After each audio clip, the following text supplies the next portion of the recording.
Well, anytime the Sacramento Kings and Golden State Warriors play each other, it's pretty much must-see TV. It's good for the game of basketball, but bad for your blood pressure.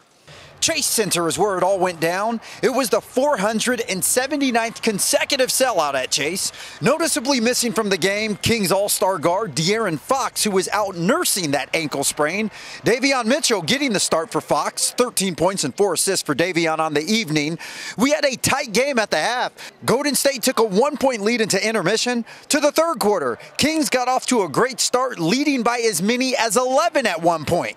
But when the other team has a guy by the name of Stephen Curry, you can never take your foot off the gas. We're going to fast forward to the fourth quarter because that's when things got interesting. Sacramento had a 5-point lead entering the fourth. Domantas Sabonis doing everything he can to keep the Kings in the lead.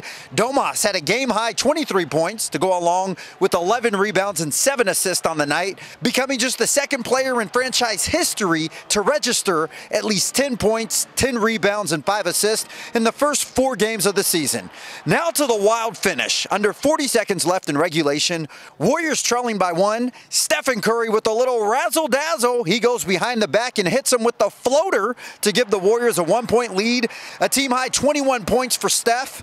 Back on the other end, less than 20 seconds in regulation, Domantas Sabonis answers with the bank shot for the lead. I don't think he called glass on that. Now it's going the other way, just seconds left on the clock. The double team swarmed Steph, so his fellow Splash brother Klay Thompson throws on the Superman cape, and Klay calls game with the bucket. Just 0.2 of a second remaining on the clock after that, Chase Center erupts. Just 14 points on the night for Klay, but he came up clutch when it mattered most. And the Golden State Warriors go on to beat the Kings for the second time in the last 5 days. 102-101, the final from Chase Center.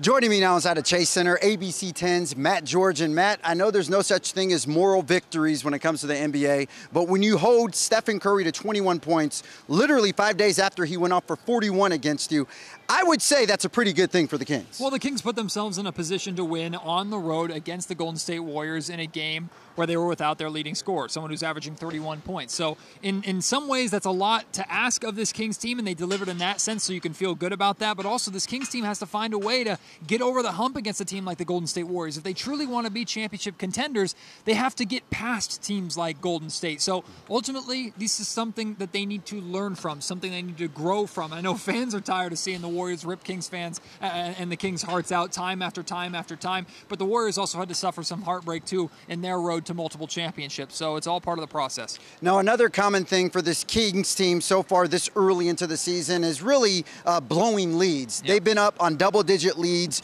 multiple times through the first 4 games of the season, and we've seen them blow them, or at least let them get close in every one. What do the Kings got to do to get over that hump? Well, if I knew the answer to that question, I'd probably be coaching this team, and it looks like the coaching staff is doing their best to try and figure that out. Look, basketball is a game of runs, and the reality is, in the modern NBA, scoring comes quicker than ever before. There's more three-pointers, so an 11-point lead isn't as much as it used to be in the past. That being said, it's a concerning trend when you can consistently, whether you're at home or on the road, and I'm more concerned with at home, by the way.